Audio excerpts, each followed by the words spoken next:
Or two while people are logging in and getting settled. Welcome, everyone. Thank you for joining us this evening for the Meet the Candidates virtual presentation on May 3rd, 2021. We have 5 candidates. So grateful to all of you for being your willingness to become public servants in Skaneateles and being so generous with your time. Our candidates are Rob Bennett, Mike Kell, Joe Goethe, Kerry Brogan, and Amanda Nugent. And I'm going to start by introducing each of the 5 candidates and giving them an opportunity to make some opening remarks for 4 minutes.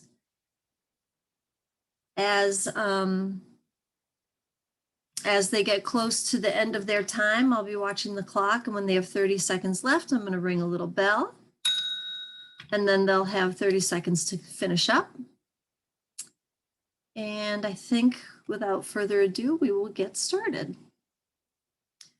So thank you again for coming to this evening. This is an event that has typically been hosted for years by the PTC, and I used to serve on the PTC, so I got used to doing this, and now I'm the executive director of the Skaneateles Education Foundation. My name is Heather Carroll, and I'm pleased to be your moderator for this evening. And we are going to start by introducing Rob Bennett. Rob Bennett and his wife, Tracy, are proud to call Skaneateles home for 20 years. They have 3 children, Aiden, 21, Ashton, 17, and Torin, 14, who have spent their lives as Lakers. Rob is very active in the community and has spent countless hours as a coach and/or board member with Lakeshore baseball and softball, Skaneateles youth football, and Bill Delaney basketball. He has also served as a board member with Todd's Fund and the Skaneateles Country Club, where he currently serves on the membership committee. Professionally, Rob owns the Backyard Sports Network, a personalized apparel and team store located in Auburn. This is a second career for Rob after working for many years as a litigation attorney in both New York City and Syracuse. As a board member, Rob will strive to provide insightful advocacy for our kids and complete transparency for our community. Welcome, Rob. You have about 4 minutes. Thank you, Heather, and Joe, Amanda, Kerry, and Mike. Really appreciate everyone's time today. And also would like to thank the Skaneateles Education Foundation and the PTC for pulling this all together. As Heather mentioned, I've lived in this community for 20 years and have made unbelievable relationships with so many different people. Had an opportunity to work with so many different kids on the athletic fields and a lot of different endeavors. And very excited to run for the school board this year. Our friend Julie Abbott Keenan, she has put it out to everyone that if you want to make a difference and you want to be part of the solution, you need to put yourself out there and run for the board and other offices. And that's exactly what I've decided to do here. Cannot be more excited to do so. Welcome the opportunity to get into the school, identify issues, and really my objective is to, just like Heather said, advocate for kids and bring complete and total transparency to the community with all of the many issues that our school district faces. Very important that the Board of Education and the school district themselves convey the policies of our community. And I just feel as though with my experience as a community member and developing such strong relationships with people, I have a strong handle on a lot of different issues that our community is facing, and really hope to bring that experience to the board. Believe that we need a change, that we need a new vision enacted by our administration and our school district. And I really hope to get in there and be part of that change. As a litigation attorney for 15 plus years, that's all about dealing with different issues and dealing with completely different and distinct matters, from medical malpractice cases to complex business issues, and going in, learning everything, and then advocating on behalf of the client. And here it's great. You get to advocate for kids, you get to advocate for a community member, you get to advocate with teachers, and all at the same time collaborate with all of our great community members and leaders, administration, and really try to make a difference for our kids and our community, and that's what I'm hoping to do. Thank you, Heather.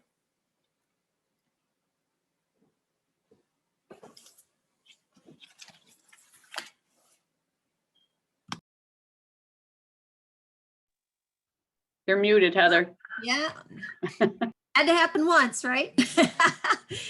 Okay, we're going to introduce now Mike Kell.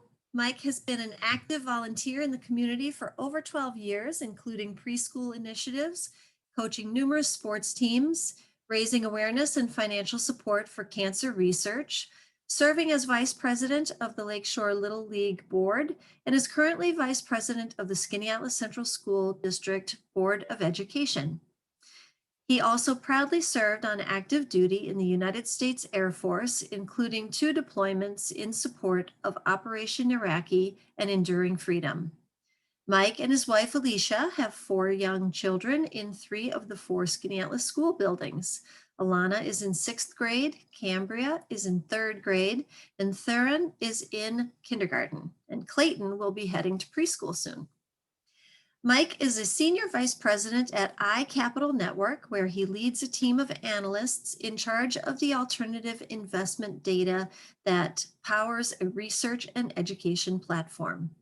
Mike earned his MBA from the Sorrell College of Business at Troy University, has a certificate in financial planning from Boston University, achieved a master instructor rating in the Air Force, and has held many FINRA securities licenses. Welcome, Mike. Hey, thanks, Heather. Great introduction. I'll leave the thank you to everybody else, to Rob. Rob covered it all. Thanks, everyone, for your time to come and listen to us this evening. I think just to start, the fact that regardless of who gets elected here, I mean, you have 5 people that are volunteering a substantial amount of time to get lambasted with all kinds of negativity, with the occasional thank you for what you're doing. And the fact that I read an article recently that was covering the school board elections, and there's very few that are actually contested. Most of them are uncontested elections. I mean, people don't want to do that job, and so kudos to all of the candidates that you see on the screen for throwing their hat in the ring to make a difference in a great school district. As Heather mentioned, and as many of you are aware, I've been on the school board for almost pretty much 3 years now. Vice president for the last year. I think all of us know that we've been through a substantial number of situations over the past 3 years, every one of them learning experiences, both negative situations like COVID and countless positive situations as well that highlight the great things that we do as a district, our staff, just our students, our parents, community members, et cetera. I mean, it's been a great experience. It's certainly a substantial time commitment. I think that there's 2 different types of board members. I think you certainly get board members that get elected and show up to the meetings and vote as they need to and move on. And then you have other board members that truly embrace embrace it, educate, interact with the community, get feedback, have those conversations, and make informed decisions really for what they think is in the best interest of the district. And I'm certainly one of the latter for sure. Leadership and the ability to compromise, I think, is important when you have a 7-member board. I think something that I learned very quickly coming in is that there's no requirement to be a board member outside of some basic residency things that you have to meet. But from all walks of life, all educational backgrounds, all different experiences, all different age students and some without students in the district. And that means that you have 7 sometimes very different opinions, and you have to have strong leadership and the ability to compromise and listen to the other board members to come up with good solutions in the best interest of the district. And I think that's something I've done very well over the past 3 years. You also have to do it for the right reason. Why are you willing to give up your time, substantial amount of time with your family, your children, other things that you could do for the betterment of the district? And I think you just want to make sure you're doing it for the right reasons, because that means that you're fully committed to everything that we have to do. I have 4 kids in the district, and that's fully why I threw my hat in the ring 3 years ago. They're young. We have a long road ahead of us, and I look forward to 3 more years. Hopefully, if the community feels I'm worthy of it, to do the best that I can to ensure my kids and yours have a great experience. I think we have the right pieces of the puzzle here in Skaneateles. We've gone through ups and downs across the board. And like a broken record, when I say all the pieces of the puzzle, I mean, we have a phenomenal community, very supportive, even those without students in the district. Thank you, Heather. We have great students. We have a phenomenal staff. We have great administrators. All the pieces are there. And I think it's a matter of putting them together and putting us on a nice path forward. And I look forward to being a part of that. The number one thing is once we get back on track after COVID is we have to embrace a focus on success post-secondary. That's something that we fail to measure, don't do it enough. And we need to make sure we're successfully get our students to where they need to be successful and what that means to them after high school. But thank you, Heather.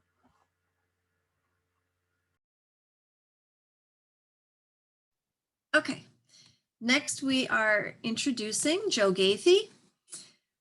Joe was raised in Skaneateles. He and his wife chose to raise their sons Alex, class of 21, and Drew, class of 22, in Joe's beloved hometown.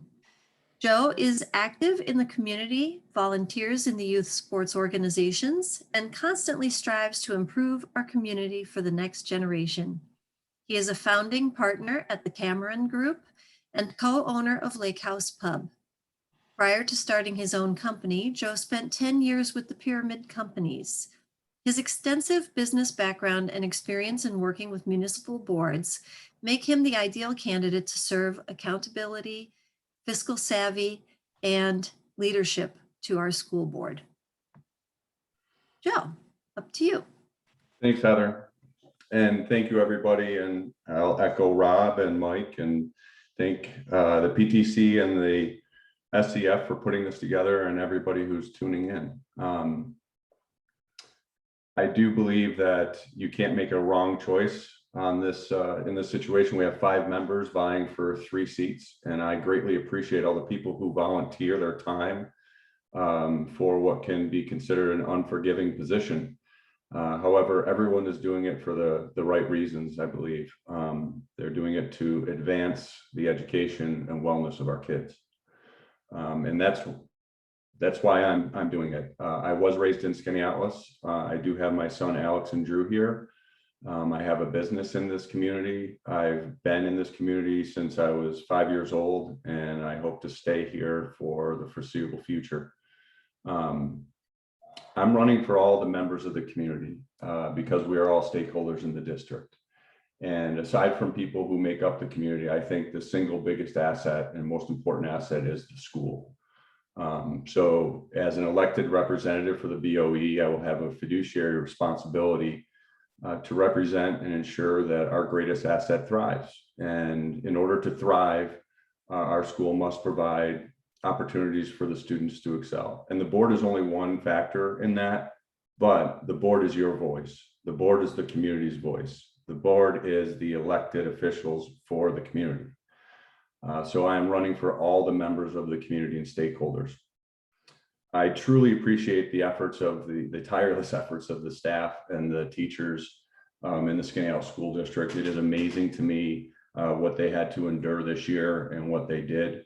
And they put the education of our children first and foremost. And I hope to support them in every way possible.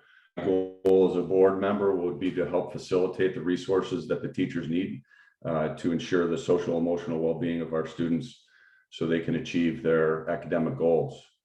I do not come to the table. My kids are exiting the school. Drew will be graduating next year, hopefully. The kids are exiting the school. That wasn't a knock on Drew. He is going to graduate. But I think I'm going to bring something a little bit different. I add a little diversity, a perspective of a business leader, a parent who's been through the entire system, who doesn't have kids in the system right now, and a resident that has lived here my entire life. I won't have all the answers, but I think if we can establish a vision and add transparency and openness, I know I have the skill set to navigate through the process and secure results for our educational platform in this school district. And I want to thank everybody for their time. Great. Thank you, Joe. We are now going to introduce Kerry Brogan. Kerry is a 1986 graduate of Skaneateles Central Schools. Other than a short stint after college, she has lived in Skaneateles her entire life. Her father, Paul Murphy, was a teacher in Skaneateles as well until his retirement. Kerry attended Nazareth College and got her bachelor's in social work. She then went on to Syracuse University and obtained her master's in social work. She is currently a licensed master's of social work and a certified school social worker. Kerry has been employed with the Jordan Eldridge School District for the past 25 years as a school social worker. Kerry volunteered for many years as a youth soccer coach in Skaneateles, as well as with the religious education program at St. Mary's. Kerry has been on the Skaneateles Board of Education for the past 6 years and served on the Wellness and Strategic Planning committees. She also served on the board of the Skaneateles Education Foundation. Kerry and her husband, Tom, have 3 daughters. Madeline is a 2017 graduate of SCS and is currently at Boston University getting her master's in public health policy. Riley, 2020 SCS graduate, is completing her freshman year at Towson University, and Bella is currently a sophomore at Skaneateles High School. Welcome, Kerry. Okay, I think I'm going to be the first one to get the bell. So I took a little bit of a different approach. You're going to find I'm spending probably more time on this, and there's some more meat in this than probably my 90-second answer. So why did I run for the board? Working in a school, I always kind of had an interest, but I can remember the exact moment when my daughter Madeline was in middle school and told me that she felt invisible. And I remember how that felt as a parent. And at that moment, I didn't want any other child to ever feel that way again. So I began attending board meetings. I probably went for well over a year, asked questions, participated, and then decided to run 6 years ago. So because I've worked in a school setting for over 25 years, I feel like I can contribute a perspective that some may not. I know kids and I know what the issues are that they face every day. Life for them is completely different than what it was for us. We may think we understand, but we don't. I know that social emotional issues do not discriminate, and that every single student struggles with something. Sometimes those we worry about the least are the ones we need to worry about the most. Sometimes students send us signals, sometimes they do not. Our students have had issues even before COVID struck, but these are only now exacerbated, and students will continue to struggle with the effects even after COVID is under control.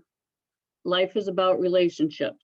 Developing relationships is what I see as a major factor in meeting the needs of students.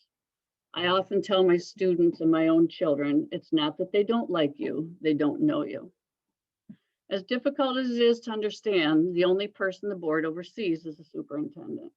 Our primary responsibilities are policy and overseeing the district budget and finances.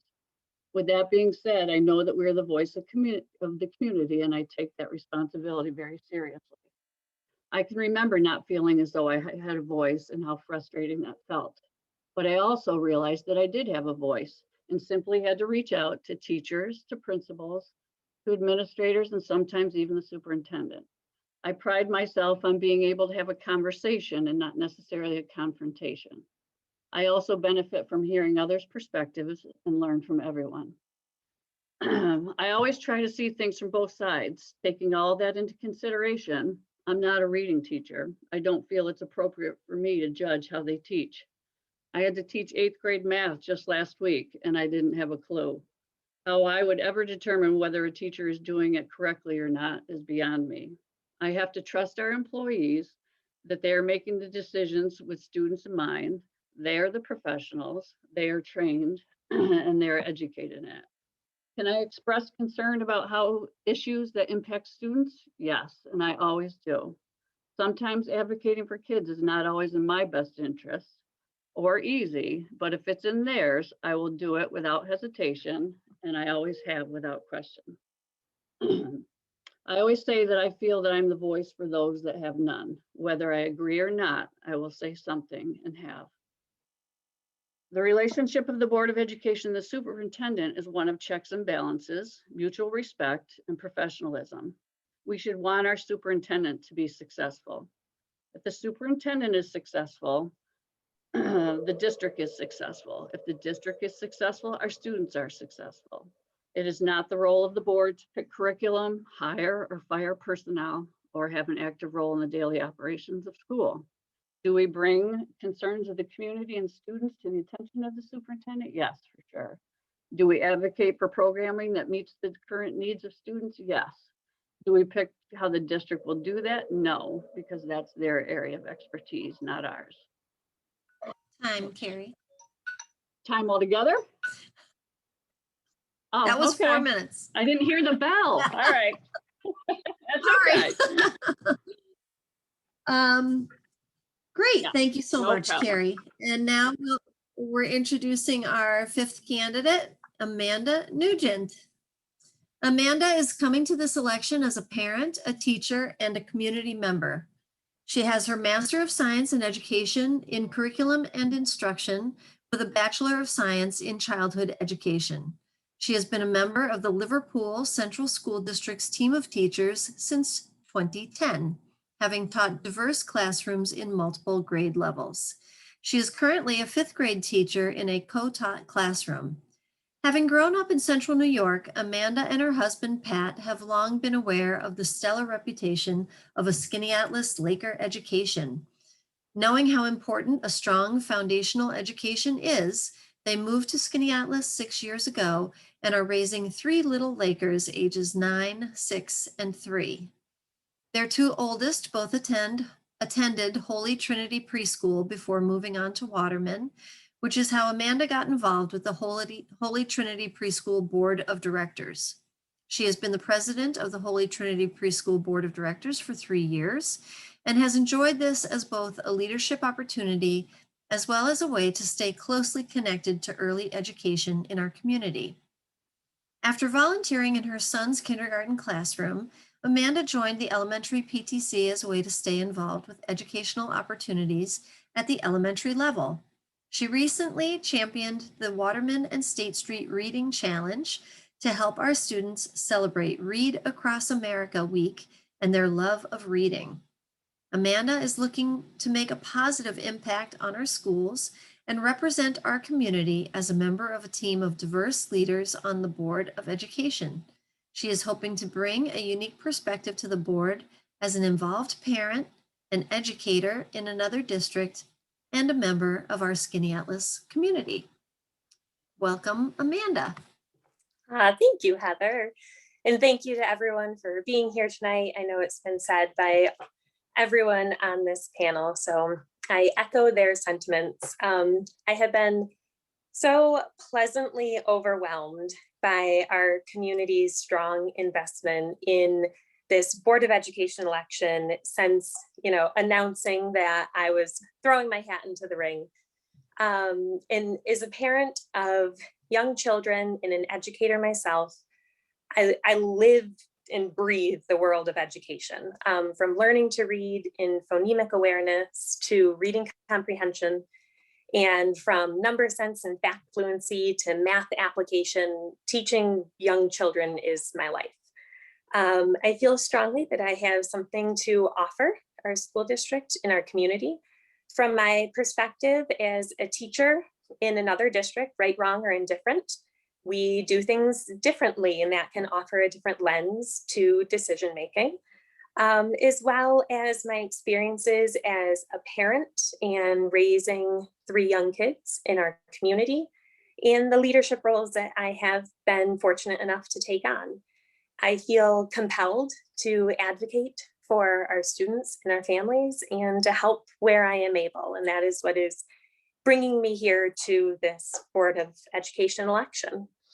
My vision for Laker education is one that encompasses the whole child and meets them where they are each year, and ensures that they have the necessary social, emotional, and academic supports in place to allow for growth and enrichment and real life application of knowledge.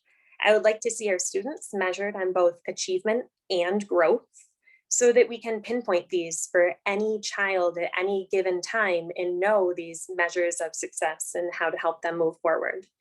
My vision would include a reading specialist in all of our K-12 buildings, because we know that while the goal is to have a confident, proficient reader by the end of 5th grade, we also know that the struggle with reading does not stop as soon as your child enters middle school. Being a member of the school board is a highly involved position, which an individual is asked to represent our community, work with a team to develop policies that have the greatest positive impact on all students while remaining fiscally conscious. And I feel like we are really lucky in our community to have 5 great candidates to choose from. You really can't go wrong.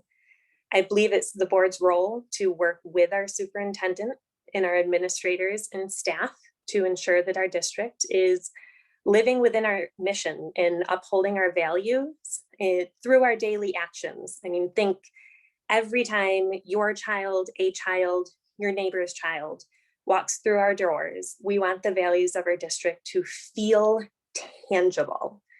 Each child should feel so immersed in a culture that supports their well-being, and yet also puts into place such an intricate and in-depth support system that no matter where they turn, they can reach high levels of learning. A board must also put into place measurable goals that can both provide valid and reliable data that can be reviewed to better our instruction, while working to respond to our communities and our teachers, and most importantly, our students. In my building, we have a saying, all means all students, all staff, all families. Thank you, Heather. Great. Okay, thank you so much, all 5 of you. We're moving into the question and answer period. We will be asking 5 questions this evening, all of which have been provided to the candidates in advance. And the 5 questions are around the following topics: priorities, budget, representation, evaluation, and transparency. I will read the question once, and then each of the 5 candidates will have 90 seconds to answer. We're going to start, since Rob opened, we're going to go to next in line, and Mike will answer first, and each of the candidates will have a chance to be the first to answer in order. So, starting with Mike first, the question is around priorities. What are your priorities for the district in the coming year? And why and how did you select these issues? Thanks, Heather. So 90 seconds to respond. I'm going to speak very quickly, and I'm sure everybody else is going to. COVID recovery, top one. And it's really not about recovering from COVID. It's getting back to where we were before and surpassing it. And we don't know how long that's going to take. That touches everything. That's not just academics. That's staffing. That is every single thing that we do as a school district, getting beyond where we were before and making up for that last 1+ year period of time. That's academics. That's social emotional well-being. We don't know what we don't know. So as much as we anticipate certain changes or how long it might take us or what we might put in place to make this happen or what we might need to do it or how much it might cost, we don't know. So we need to do all that we can to get back on track, put a good plan in place, but dynamic in the way that we're willing to change it as we need to meet the needs of the students and the staff and all other stakeholders in the district. Next is committees and community involvement. This community is great. We have very intelligent people, always willing to help. COVID prevented a lot of that, or at least minimized it. So getting the committees back on track, getting the community back together, being able to weigh those opinions, all hands on deck, doing everything that we can to get the school district to where it needs to be. Strategic plan. Eric's been here a year now. He's had time, I would say even with COVID, he's had a year under his belt or will soon. He's had the ability to analyze what's going on, understand how everything works. So I look forward to a strategic plan, working with the community, revising the one that we have, recreating a new one, whatever it takes, in a way that everybody's involved, taking into consideration Eric's recommendation so that we can move forward.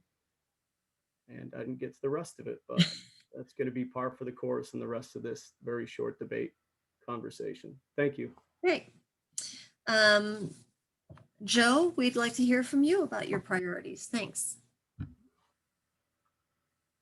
You have to give me time to unmute. I'm having trouble. All right, start. Mike, I don't think it's a debate. I think this is a good discussion. I have, in terms of priorities, I think accountability in our leadership should be a fundamental trait for our district. I think transparency and communication in our foundation that is needed to build a strong collaborative effort throughout all the stakeholders. And you're going to hear me say stakeholders a lot because we're all involved. Consistency and academic excellence. And I think that regardless of the delivery platform, we need to have consistency. And I think we lacked that this past year. And I know that the school district was thrown a curveball, but we need to manage and plan for 2 types of learning models in the fall and continuously evolve that plan. So in the future, if anything happens, that we can address it right away. The board should help provide the resources and the staff that the staff needs to fulfill a consistent learning experience, whether that's professional learning, whether that's equipment, electronics, whatever it is, that every student, regardless of their learning model, needs to have a consistent approach to learning. And then we have to have fiscal responsibility. And I believe that my business background brings that a good skill set for fiscal responsibility. We have to be able to look at all these dollars that are pouring in right now and have good judgment and have community involvement and discuss what is the best approach to spend these dollars. The staff, the students, the community, the teachers, what should we be spending the dollars on? Thank you. Great. Next up is Kerry Brogan. You're muted. Probably I see the number one issue is making up for what our students lost academically. When I think of our little learners still learning to read and having to do that virtually, there's going to be gaps. Our 8 through 12 students, some kids went less than 30 days in over a year, so there's going to be gaps. So how do we know what those gaps are and how do we bridge them? Secondly, mental health. I don't think we've even begun to see the effects yet, but the isolation that these kids have suffered the past year, the loss of, extracurricular activities and things that were important to them. And I think even though the kids are back in school, we don't even have a grasp on yet as to what's ahead for them. So making sure that supports are in place and programming's in place for them to be able to catch up to what they lost during the past year. And strategic plan, just like Mike said, and kind of what Joe said, fiscal responsibility. This is a tough year for people financially. Not everybody in Skaneateles, the people are struggling. And just because some families aren't, doesn't mean that others are. Or just because some aren't struggling, others are. We must be fiscally responsible in determining what our needs are, but also keeping the taxpayers in mind while we do that. Thank you, Kerry. And Amanda? All right. As an educator, my biggest priority for our district would this coming year would be what I call boots on the ground approach, where we have the staff appropriately placed in the necessary staff to just envelope each child with a multi-pronged attack of intervention as we try to climb out of this pandemic education that we've all been living in. This high level of student support will be different for each child, but we will need to meet them where they are, whether they're an incoming kindergartner, a first grader who has only ever known hybrid or remote learning, or a 10th grader who only was able to get into the building for the last part of this school year. And make sure that the moment a child enters our building, someone has eyes on them, someone is checking in on them, and that child feels safe. That child feels safe enough to take risks in their learning. I want to ensure that whether a child is struggling mentally, socially, academically, they know where to turn. And I also think that because of the unpredictable nature of what is going on in our society, a priority would be to be able to retool when necessary, a high level of flexibility, creativity, and a willingness to go back to the drawing board throughout the year when something is not working, and admitting that it's not working and doing the necessary changes and the right thing to make sure that our kids are getting what they need. Excellent. Thank you, Amanda. And last, we will hear from Rob. Yeah, I'd like to parrot a lot of what all the other candidates said. This last year has just been very, very difficult for everyone. Our teachers have had to teach differently.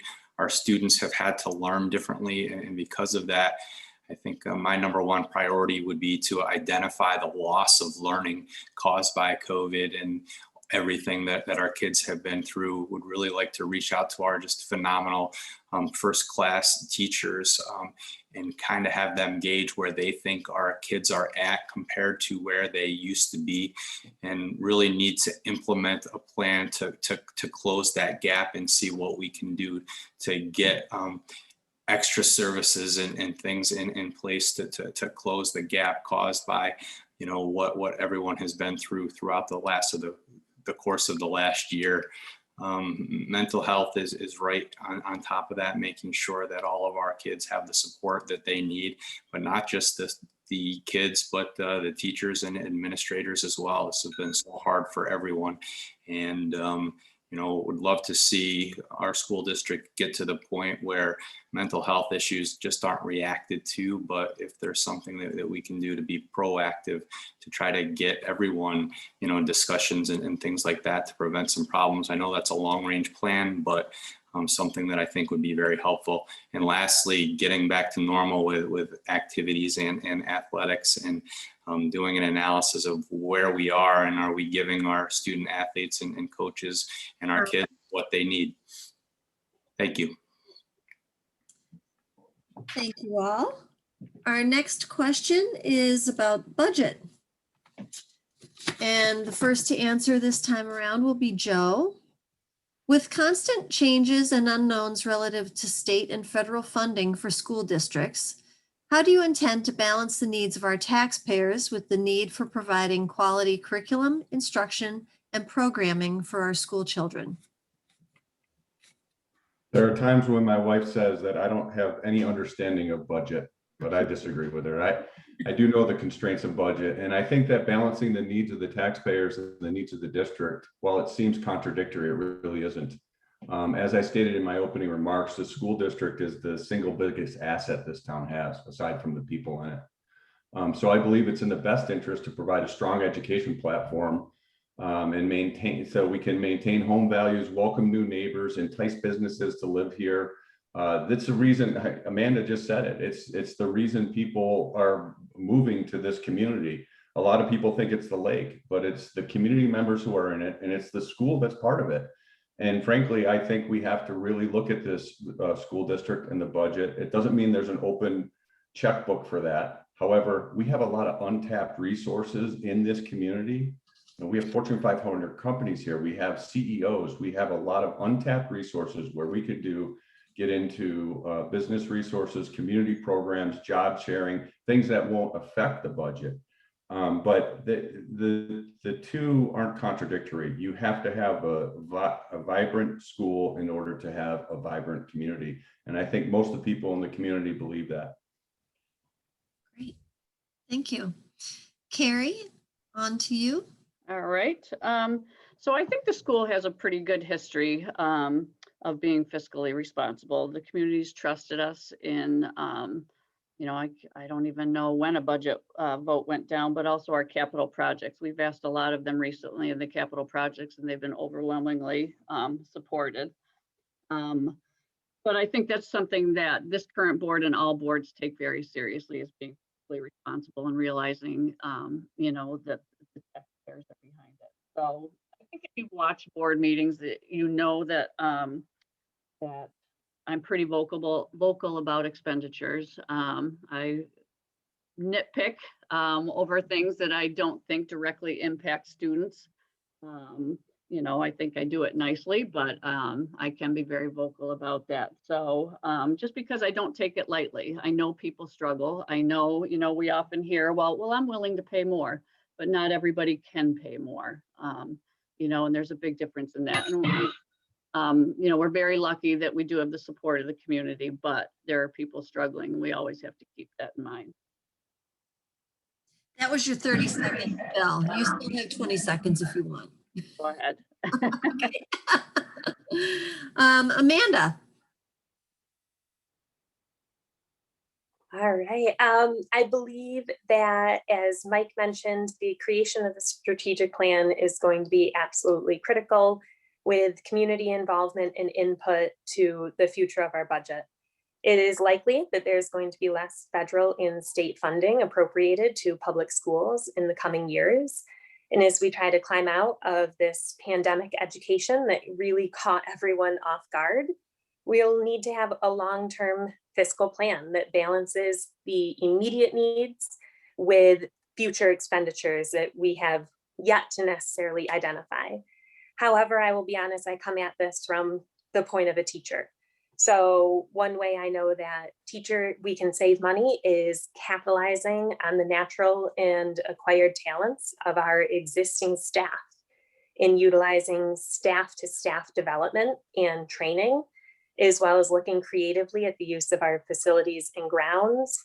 Joe also mentioned, I had in my answer, utilizing the talents of our community and all of the resources that may be currently going untapped, especially with not being able to invite parents and community members into our building. But hopefully in the future, being able to do that and really trying to save some money on our budget that way by just capitalizing on those resources and talents. Super. Thank you. Rob, we're on to you. Okay. Yes. So when it comes to the budget and the funding that are coming in from various places, it still is quite unclear. It's interesting. This time last year we were talking about budget cuts, and there were discussions about possibly cutting teachers and various programs. And it's great to know that as we sit here today, that we're not only talking about doing those types of things, but there is federal funding that can be utilized for various programming and things that our district is able to use that doesn't affect the budget.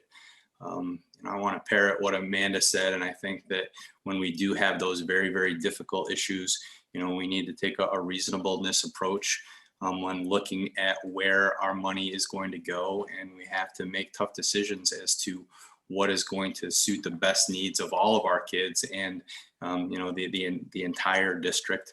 I hope that in the future, when we can look at these issues, it's not just looking at teachers and looking at programs, but taking a look at some on the administrative side of things and seeing if we can make some trim and cut possibly at the administrative issues. I hope it never comes to that, but if we do, those are things that need to be considered.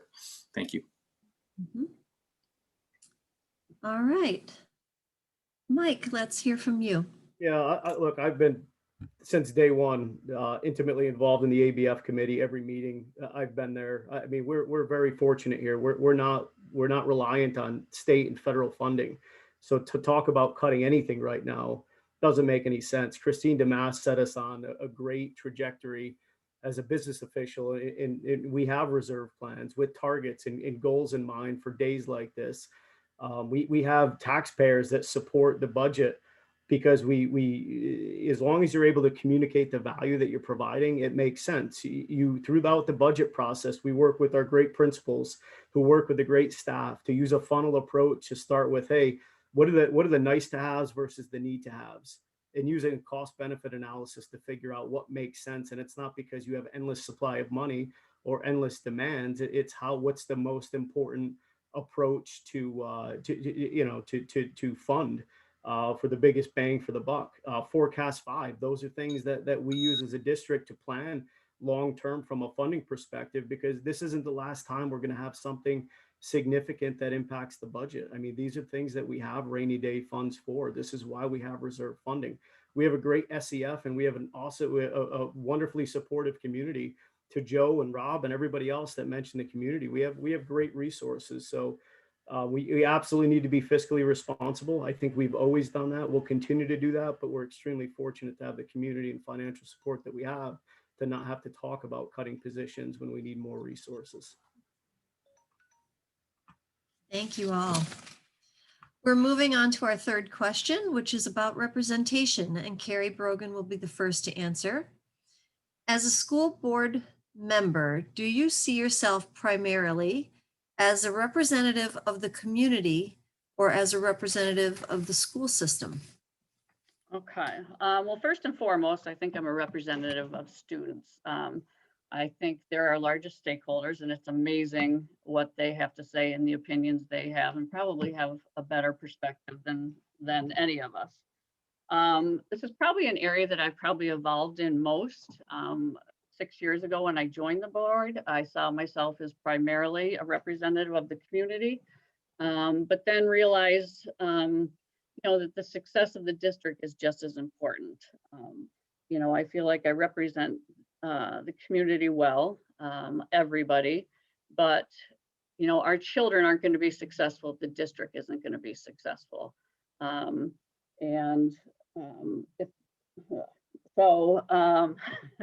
So whether I agree or not with people, I try to see both sides to every situation. Parents have a perspective. They have a lot to offer us, and our administrators, teachers, and faculty are trained in this area. So we're all in this together. And I firmly believe, that it's not necessarily you have to pick one or the other. It really has to be both. Great. Amanda?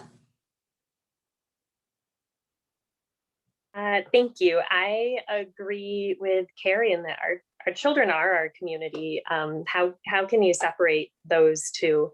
I think the school board has to represent both of these, as they, are representing our community and our children all in one. Doing right in education is not always easy, and we have to recognize that board members need to make decisions that have the greatest positive impact on our students. And while a certain decision may not impact your child today, maybe tomorrow it will be your child who is in need of that decision. And in our district, we are lucky to be able to have so many great opportunities to educate our kids in the Laker way with our Laker standards. And equity in education doesn't mean that everyone always gets the same, but it means that they get what they need to feel successful. And I think that the role of the board is to toe that line between the community and the school system and a team player. And that's why we need a diverse board that will represent the different voices in our community. And we elect our board to act as a democratically elected community representation. Thank you. Thank you, Amanda. Rob Bennett. Okay. I'm definitely in agreement with both of the sentiments shared by Amanda and Kerry. I think that as a board member, you're serving as the liaison between the community and the school district. The board sets the policy that for our school to follow, and the school implements that policy through our administration and teachers and everything else. I think it's the best analogy I can use. It's a three-legged school with the community, the kids in the school, and they all have to support each other the same and with the same weight and force. And if one falters, the whole table falls down. And so we need to work together to hold that table up for our kids in our community. Terrific. Mike? Thank you. And I think Joe kicked off, I think, the conversation with the fact that we are the voice of the community. And we absolutely are. I mean, and Amanda said it's a democracy. We got voted on by, or we did. We'll see what happens in this particular election, but we get voted and we're the voice of the community. And that goes without saying. But here's the thing is the fact that board culture and board dynamic directly impact the staff in the district and how things work more so than anything else. And superintendents leave boards, not districts. That's accurate, and any superintendent will tell you that. So as much as we absolutely are the voice of the community, we understand that we also have an obligation because of the what we hold with how we approach things. We have to be very thoughtful about it, and we have to understand that it's not going in with a big stick and ruling. It's a matter of being a compromise in discussions and learning and educating one another. Absolutely with the voice of the community in mind, but doing so in a way that we understand that there's both sides of the equation. The other part here that we're fortunate in Skaneateles is a substantial % of our district staff live in the community. So it's really, it's two in the same, and we're fortunate to have that. But that's my take on representation. Thank you. Great. Joe, you are up. Yeah, I thought this was a trick question. We are You're welcome. Obviously, we're representatives elected by the community, by people who can vote in the school district, that live in the school district, that are 18 years of age. But we are representatives of all the stakeholders. We need to take input from everybody. And in order to have a vibrant school, it takes, a lot of people rowing the boat. It's not just a couple, it's everybody, and the students are the most critical part of it. So, I want to listen to everybody, but I'm in this. I'm elected by if I get elected, I'm elected by residents of this community, but I'm in it for every stakeholder that's here. It's just like a board of a major corporation. They don't just represent the shareholders, they represent every piece of that corporation, whether it's the employees, the people sweeping the floors at the big warehouses, they represent everybody. And that's what we're going to do. All right, thank you so much. Our next question is about evaluation, and the first to answer this will be Amanda. How will you as board members assess the major strengths and shortcomings of the district and its schools and evaluate their progress? This assessment could cover many topics from school safety to staff morale, whether families feel welcome and respected, and whether there is widespread understanding and agreement with key priorities for the district. And it would include input from all stakeholders. All right, this was a meaty question. There are definitely a lot of different areas where a school district can distinguish itself, including but not limited to student growth versus student achievement on standardized tests, teacher feedback on the social and emotional wellness of students and staff, how we are doing implementing curriculum and measuring the number and the type of requests for professional development, but also community perception and input. And I think that we're coming off of a recent year with the board where we are looking for a lot of community and a lot of opportunities for input. And I believe that a lot of information can be gleaned from student, staff, and stakeholder surveys, and that data should be made available to the public for transparency. I also believe that we should have data coordinators who are looking at long-term trends, such as percentage of students who not only attend a four-year school after graduating, but then are prepared enough to stay at that school and then achieve a four-year degree. There are also more informal ways that are less measurable that include the feel as you enter a building and whether or not new families do feel as though they have been embraced. One of the large initiatives of the PTC is to always reach out to brand new families, send them a care package, make sure that they're invited to the ice cream social, that they're making contacts in our community right away. There's also, measuring. Oh. Great, thank you so much. Rob Bennett. Yeah, I think that it's very important as part of the evaluation process to set metrics and goals and then see how they add up. Very important to go in and view the district's strategic plan and see what the actual goals are, but then utilize data from our teachers, from our parents, from our teachers, from our community to see how it adds up. There are certain things that we can utilize data to analyze, and then other things it just has to go by feel and the sentiment of our students and our teachers and our community members. So it just there's a number of different things that can be gauged, but at the end of the day, it's a feel thing as well. So you've got to be in the trenches, and you've got to be in our schools, and you got to be in the community and talking to people and communicating and getting a feel for all of these types of things in order to evaluate how we're doing on many different levels. Great. Mike Kell. Yeah, we're all going to say the same thing in different ways. I mean, Rob and Amanda, exactly spot on. I mean, you can only measure so many things. I mean, nobody likes standardized tests, or most people don't. It's a matter of what goes in addition to that. I mean, something like a survey where most in any other occupation or any other survey type, nobody participates, only those people that like to gripe and complain.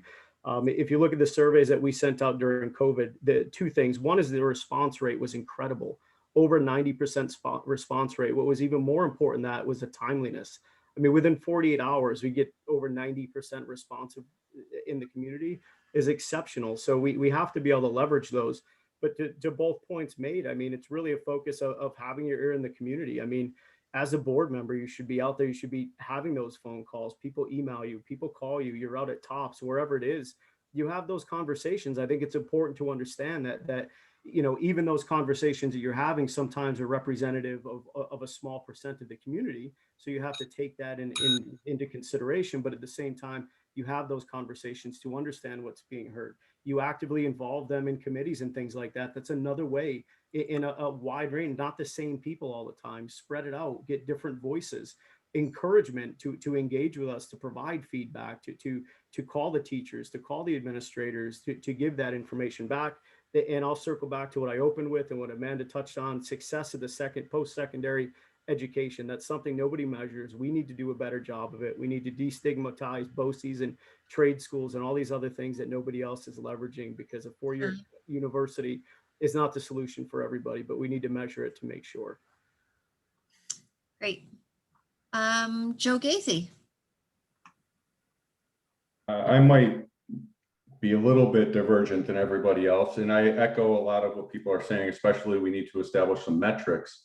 But I take issue with getting people who are just negative. If we're putting surveys out where people are just, the naysayers are throwing stuff in there, then we're doing it wrong. We need to hire a third party to establish and conduct the surveys. They're professionals. They know how to do this. They know how to weed through it.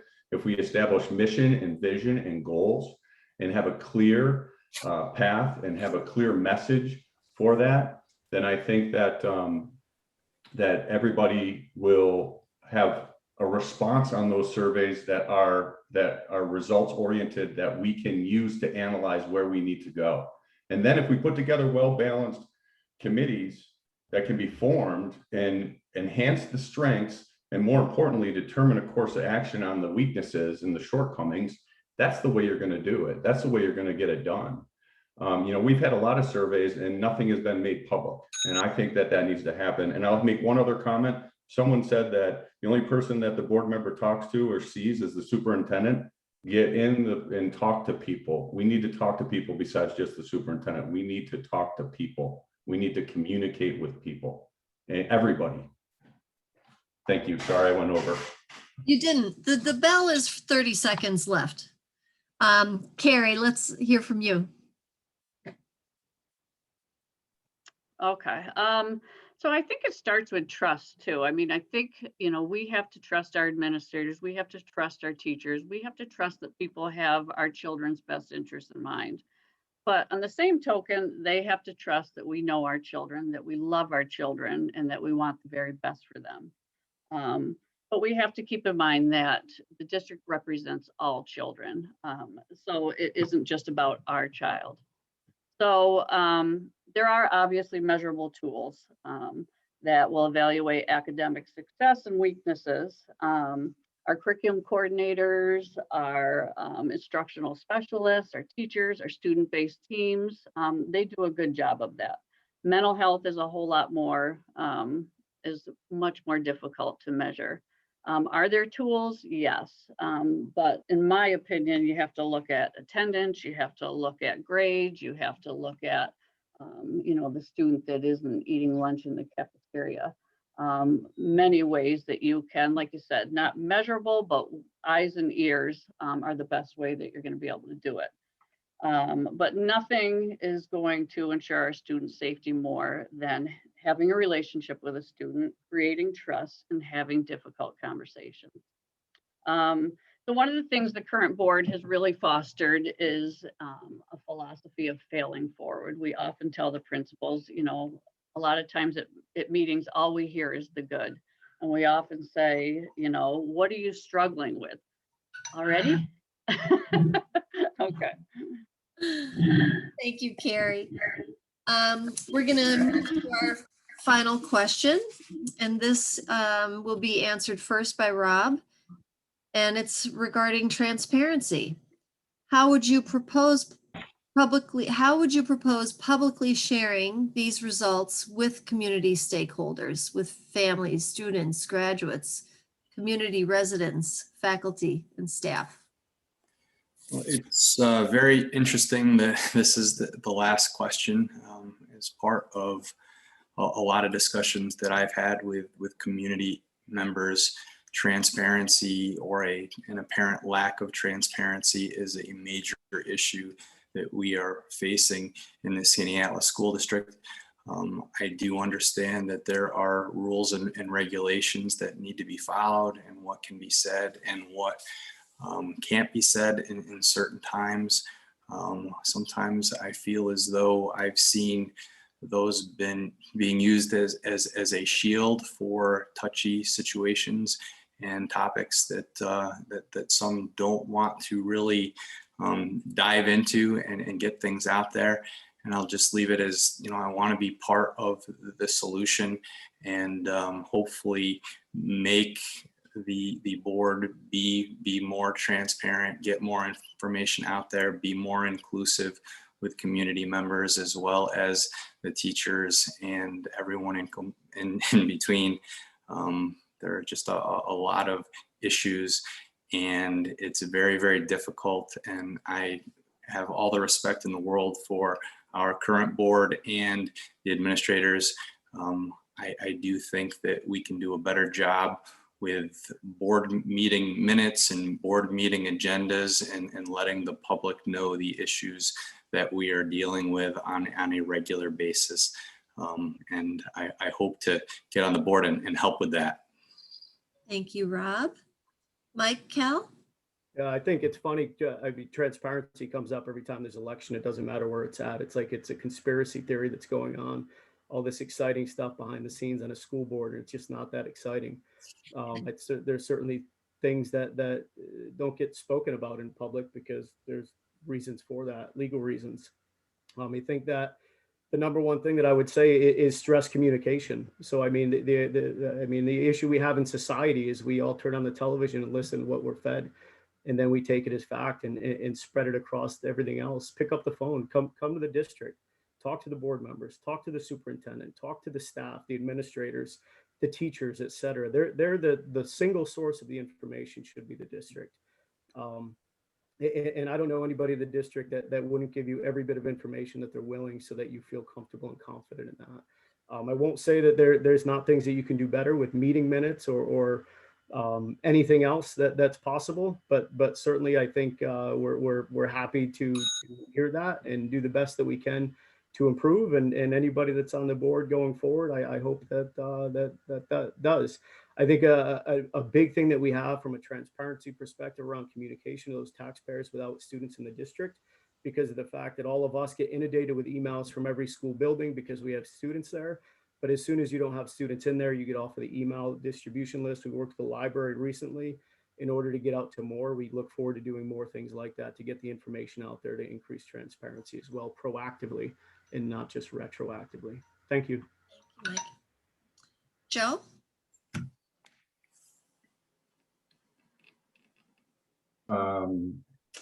I'll disagree a little bit here too, probably.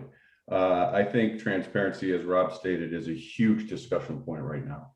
And if it is such a big discussion point and it is on this and it comes up every time, then there needs to be change.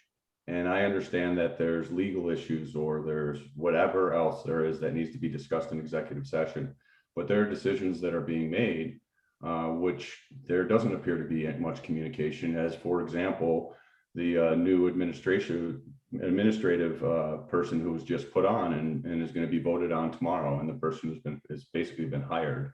I don't think there was much discussion on that. It felt like, whether it did or not, it felt like it got snuck in at a 7:30 a.m. meeting on the agenda, and so that there's seriously accountability issues with that. And we need to evaluate the district's processes and procedures to determine how can we improve this. If everybody is clamoring about transparency, then let's evaluate and get better and not have people clamoring about transparency. I think it will be great when it is not an issue. I think it will be outstanding if we go through this and next year and the year after and the year after, we're fantastic at transparency. Maybe that's an impossible task, but on the outside right now, I feel like it could be improved. And I think there's a lot of people in the community who feel it could be improved. And I will do everything that I can do to make it improve.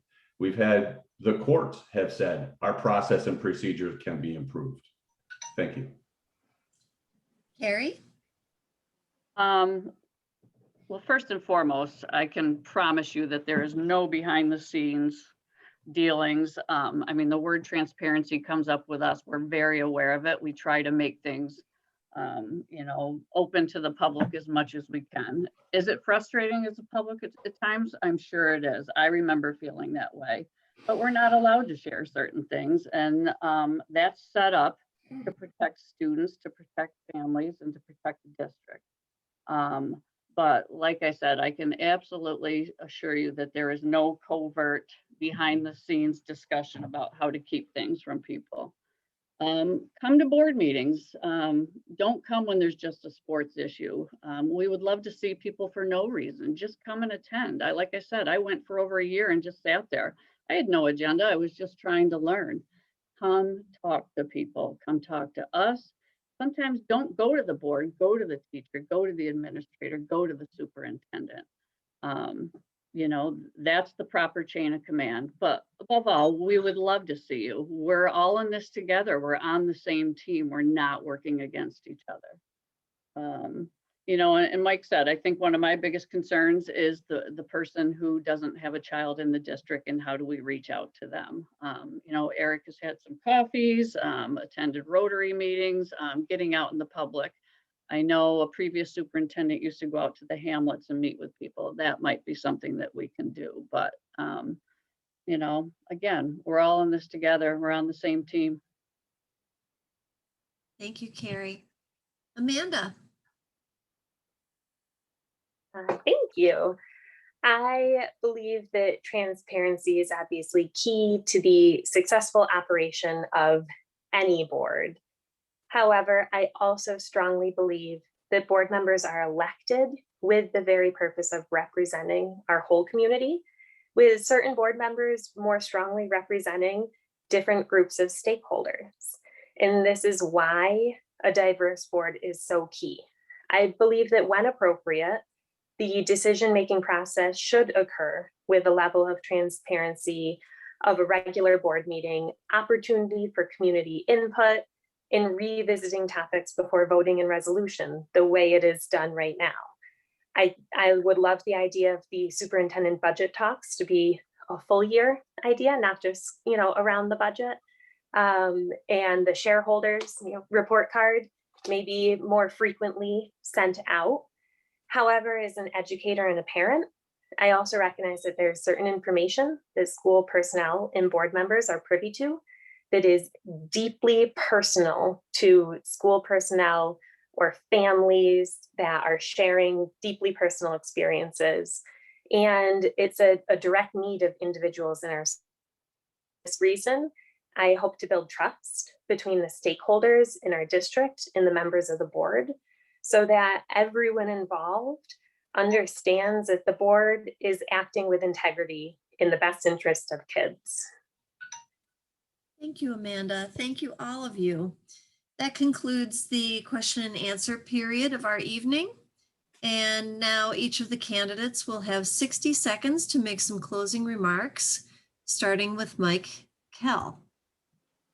Hey, thank you. Thanks, everyone. Good conversation. I would just say, I think we use the term, a lot of people have concerns, about different things. In this particular discussion, last about transparency.